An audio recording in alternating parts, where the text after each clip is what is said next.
God message today, tonight, as the winds dance gently through the trees of Belmere Hollow, the veil between the spiritual and physical world grows thin. The angels gather close, closer than they've ever been before, whispering to Alicia's heart with voices of silk and comfort. They urge her to pause, to quiet her surroundings and listen, for a soul beyond the veil is trying to reach her. It's not just the angels who speak, it's someone she once loved in silence and in shadow, someone whose spirit has never left her side. And though Nolan hasn't said a word aloud, his energy floods the spaces between heartbeats, crying out in waves of longing. He misses her, he loves her, he never stopped. The distance between them didn't silence the love. It only made it louder in places he couldn't explain. His thoughts drift endlessly back to her, no matter how far he's run from the truth. Each night he returns to the memory of her laughter echoing through the hills of Serafina Ridge, where they once walked side by side, unaware of the scars they both carried. Alicia, unknowingly, opened a doorway in Nolan's soul. Her love, pure, unfiltered, divine, washed over his fractured heart, and he didn't know how to hold it, not because he didn't want it, but because he questioned if he deserved something so rare.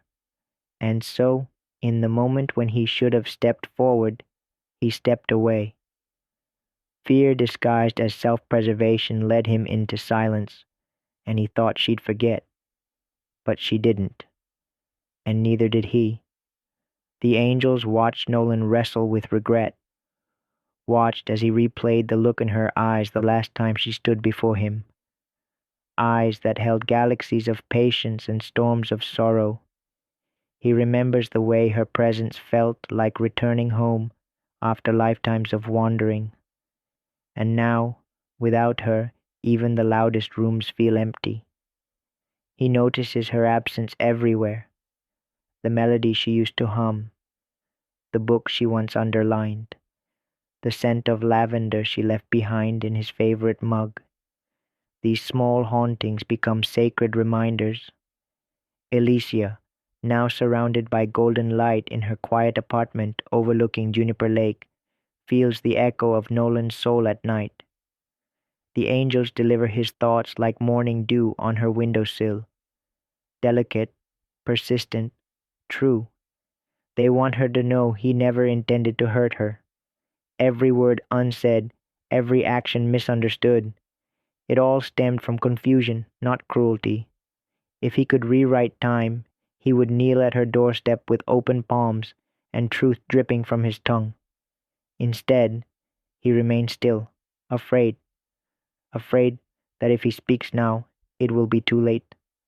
What if she no longer wants to hear his voice? What if the only sound she desires is silence? But love doesn't vanish, it transforms. The angels see Nolan changing. Her love, though unreturned in the ways she hoped, planted seeds within him, seeds that now break through the soil of his soul in quiet revelations. He's waking up to his own worth and hers. He's seeing what he ran from wasn't her but his own mirror, and what he finds in that reflection now is the memory of the woman who gave him sanctuary when his own mind felt like a battlefield. She never demanded perfection. She offered presence. She never asked for promises. She asked for honesty. But he, not knowing how to be vulnerable, offered distance instead. Now, he carries that distance like a wound he stitched shut too soon. Still, angels insist it's not too late. They are orchestrating moments unseen, shifting dreams, guiding thoughts, aligning memories. They show Nolan watching old photographs in his dimly lit room in Dahlia Point, pausing at one where her smile reaches her eyes. He touches the frame and whispers, "I'm sorry. I miss you. I never meant to fade like that." In his silence, he imagines conversations, what he'd say if she ever picked up his call. He pictures her voice, steady yet trembling, as she listens without interruption. In those daydreams, he finally says it. I love you, Alicia. I've all The angels wrap Alicia in their wings each night as she curls under her blanket, her journal pressed to her chest. She writes letters she never sends. I hope you're okay, she wrote last week.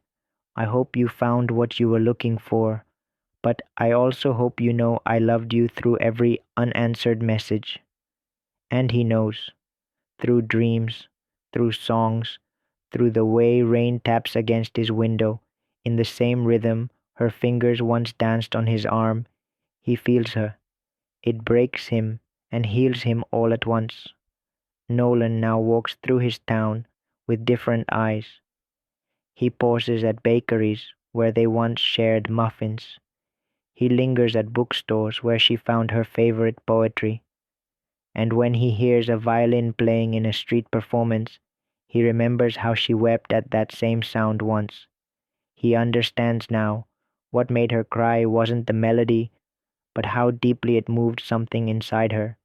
That's what she was, a melody, and he, a silence learning to sing. The angels whispered to Alicia, you are still loved, not just in memory, but in motion. They urge her not to wait but to heal, not to hope for his return, but to embrace the truth. Her love wasn't wasted. It changed someone. It shifted the course of a soul. And though Nolan may not be at her door, his heart kneels in apology every single day.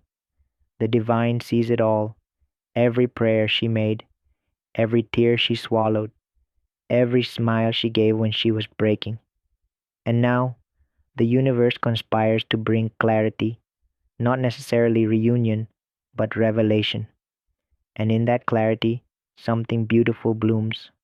One day, maybe soon or far from now, Nolan may find the courage to cross the distance.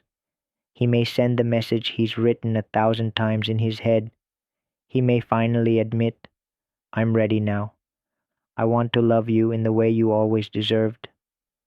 Until then, the angels ask Elysia to live, to laugh, to dream again, not because she's forgotten, but because she remembers herself, her strength, her spirit, her sacredness.